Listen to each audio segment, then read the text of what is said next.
మీ దగ్గర 500 నోటు ఉందా? అయితే మీరు మీ ఫ్యామిలీకి 2 లక్షల వరకు ఇన్సూరెన్స్ ని మీరు అందించవచ్చు. ఇది ప్రభుత్వం నడుపుతున్న ఒక అద్భుతమైన అదిరిపోయే స్కీమ్. కేంద్ర ప్రభుత్వం ప్రధానమంత్రి జీవన జ్యోతి బీమా యోజన అనే పేరుతో ఈ స్కీమ్ ని నడుపుతోంది. దీంట్లో ప్రతి సంవత్సరం మీరు 436 రూపాయలు చెల్లిస్తే చాలు. పొరపాటున పాలసీ తీసుకున్న వ్యక్తి మరణించినా లేదా యాక్సిడెంట్ లో పర్మనెంట్ డిసేబిలిటీ అయినా 2 లక్షల రూపాయలు నామినీకి వస్తాయి. లక్షల్లో ఇన్సూరెన్స్లు కట్టలేక కేంద్రానికి దూరంగా ఉంటున్న పేద ప్రజల కోసం ఈ స్కీమ్ ని మన ప్రభుత్వం రిలీజ్ చేసింది. మన డబ్బులు మనకు భరోసా ఇవ్వాలంటే ఈ స్కీమ్ లో ఉండడం చాలా ముఖ్యం. దీనికి పెద్ద పెద్ద డాక్యుమెంట్లు, మెడికల్ టెస్టులు ఏమక్కర్లేదు. కేవలం మీకు బ్యాంక్ అకౌంట్ ఒకటి ఉంటే చాలు. మరియు మీ వయసు 18 నుంచి 50 సంవత్సరాల మధ్యలో ఉంటే ఈ స్కీమ్ కి మీరు ఎలిజిబుల్ అవుతారు. ఇప్పుడే మీ బ్యాంక్ అకౌంట్ లో ఈ స్కీమ్ ఉందో లేదో ఒకసారి చెక్ చేసుకోండి. చాలా మందికి ఈ స్కీమ్ అప్లై అయ్యే ఉంటుంది, కానీ ఎవరు దీన్ని అంతగా పట్టించుకోరు. ఎందుకంటే దీని గురించి ఎవరికి పూర్తిగా అవగాహన లేదు.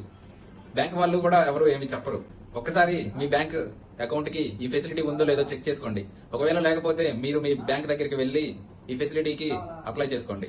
ఈ వీడియోని ఇప్పుడే మీ ఫ్రెండ్స్ అండ్ ఫ్యామిలీకి షేర్ చేయండి. ఎందుకంటే ఎంత ప్రీమియం తక్కువగా ఉండి 2 లక్షలు కవర్ ఇస్తున్న ఇన్సూరెన్స్ గురించి అందరికీ తెలియాలి కాబట్టి ఫ్రెండ్స్ అండ్ ఫ్యామిలీకి షేర్ చేసి, ఎందుకంటే మీ వల్ల ఒక పేద కుటుంబం రోడ్డున పడకుండా ఉంటుంది. మరిన్ని ఫైనాన్స్ అప్డేట్స్ కోసం మన ఛానల్ ని ఫాలో అవుతూ ఉండండి. అండ్ ఆల్సో సబ్స్క్రైబ్ చేసి లైక్ చేసి వెళ్ళండి. Thank you.